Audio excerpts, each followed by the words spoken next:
Pride and Prejudice by Jane Austen.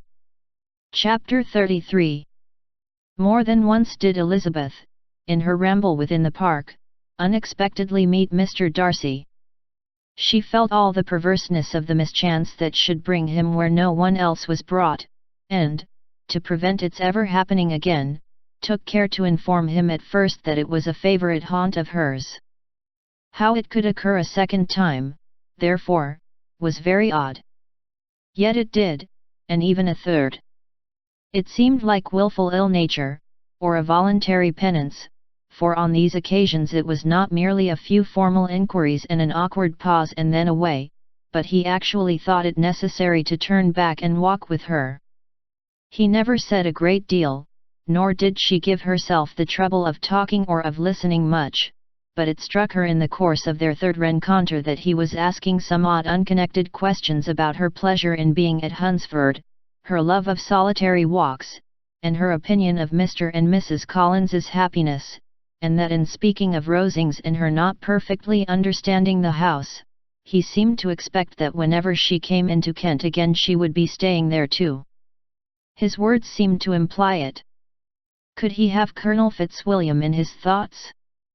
She supposed, if he meant anything, he must mean an allusion to what might arise in that quarter. It distressed her a little, and she was quite glad to find herself at the gate in the Pales opposite the parsonage. She was engaged one day as she walked, in perusing Jane's last letter, and dwelling on some passages which proved that Jane had not written in spirits, when, instead of being again surprised by Mr. Darcy, she saw on looking up that Colonel Fitzwilliam was meeting her. Putting away the letter immediately and forcing a smile, she said, "I did not know before that you ever walked this way." "I have been making the tour of the park," he replied, "as I generally do every year, and intend to close it with a call at the parsonage." "Are you going much farther?" "No, I should have turned in a moment." And accordingly she did turn, and they walked towards the parsonage together. "Do you certainly leave Kent on Saturday?" said she. "Yes, if Darcy does not put it off again. But I am at his disposal. He arranges the business just as he pleases. And if not able to please himself in the arrangement, he has at least pleasure in the great power of choice. I do not know anybody who seems more to enjoy the power of doing what he likes than Mr. Darcy." "He likes to have his own way very well," replied Colonel Fitzwilliam. "But so we all do. It is only that he has better means of having it than many others, because he is rich, and many others are poor. I speak feelingly. A younger son, you know, must be inured to self-denial and dependence. In my opinion, the younger son of an earl can know very little of either. Now seriously, what have you ever known of self-denial and dependence? When have you been prevented by want of money from going wherever you chose, or procuring anything you had a fancy for? These are home questions, and perhaps I cannot say that I have experienced many hardships of that nature. But in matters of greater weight, I may suffer from want of money. Younger sons cannot marry where they like. Unless where they like women of fortune, which I think they very often do.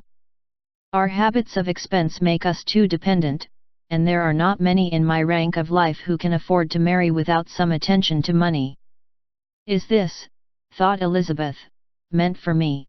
And she coloured at the idea, but, recovering herself, said in a lively tone, "And pray, what is the usual price of an earl's younger son? Unless the elder brother is very sickly, I suppose you would not ask above £50,000. He answered her in the same style, and the subject dropped. To interrupt a silence which might make him fancy her affected with what had passed, she soon afterwards said, "I imagine your cousin brought you down with him chiefly for the sake of having someone at his disposal. I wonder he does not marry, to secure a lasting convenience of that kind. But, perhaps, his sister does as well for the present, and, as she is under his sole care, he may do what he likes with her." No, said Colonel Fitzwilliam, that is an advantage which he must divide with me. I am joined with him in the guardianship of Miss Darcy. Are you indeed? And pray what sort of guardians do you make?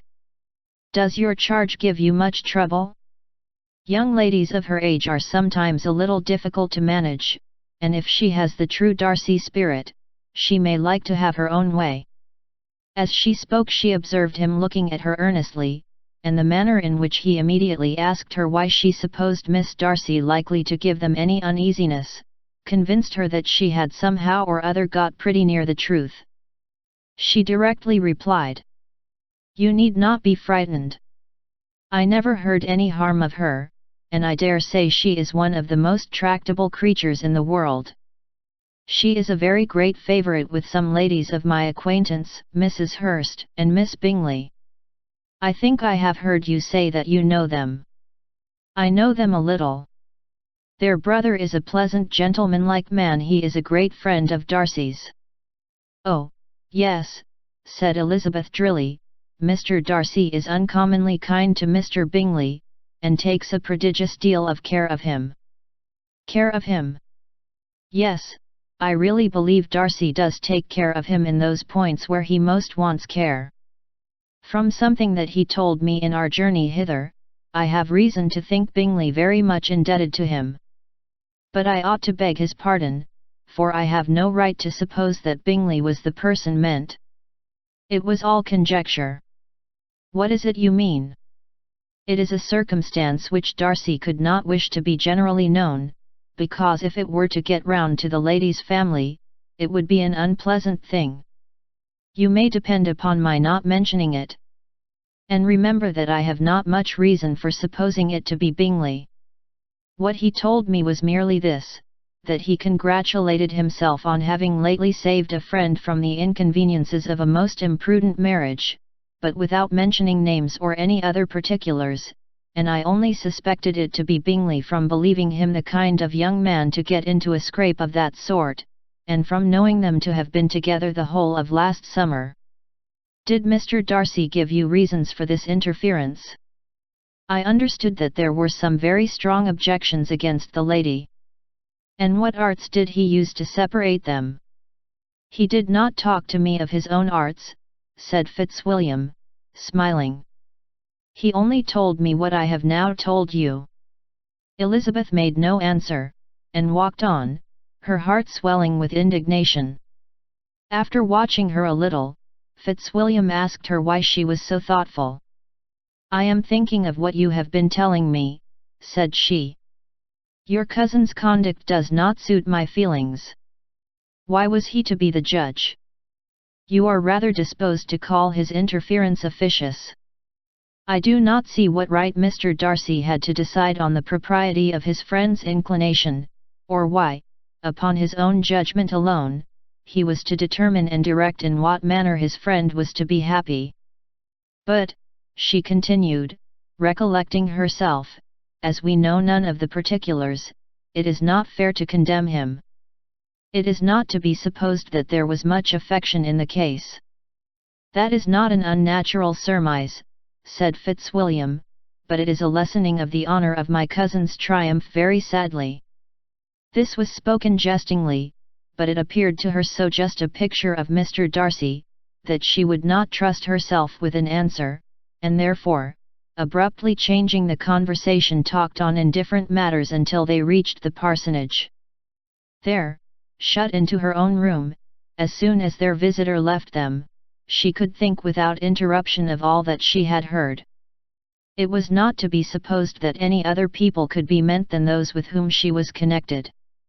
There could not exist in the world two men over whom Mr. Darcy could have such boundless influence. That he had been concerned in the measures taken to separate Bingley and Jane she had never doubted, but she had always attributed to Miss Bingley the principal design and arrangement of them. If his own vanity, however, did not mislead him, he was the cause, his pride and caprice were the cause, of all that Jane had suffered, and still continued to suffer. He had ruined for a while every hope of happiness for the most affectionate, generous heart in the world, and no one could say how lasting an evil he might have inflicted. There were some very strong objections against the lady, were Colonel Fitzwilliam's words, and those strong objections probably were, her having one uncle who was a country attorney, and another who was in business in London. To Jane herself, she exclaimed, there could be no possibility of objection, all loveliness and goodness as she is, her understanding excellent, her mind improved, and her manners captivating. Neither could anything be urged against my father, who, though with some peculiarities, has abilities Mr. Darcy himself need not disdain, and respectability which he will probably never reach. When she thought of her mother, her confidence gave way a little, but she would not allow that any objections there had material weight with Mr. Darcy, whose pride, she was convinced, would receive a deeper wound from the want of importance in his friends' connections, than from their want of sense, and she was quite decided, at last, that he had been partly governed by this worst kind of pride, and partly by the wish of retaining Mr. Bingley for his sister. The agitation and tears which the subject occasioned, brought on a headache, and it grew so much worse towards the evening, that, added to her unwillingness to see Mr. Darcy, it determined her not to attend her cousins to Rosings, where they were engaged to drink tea. Mrs. Collins, seeing that she was really unwell, did not press her to go, and as much as possible prevented her husband from pressing her, but Mr. Collins could not conceal his apprehension of Lady Catherine's being rather displeased by her staying at home.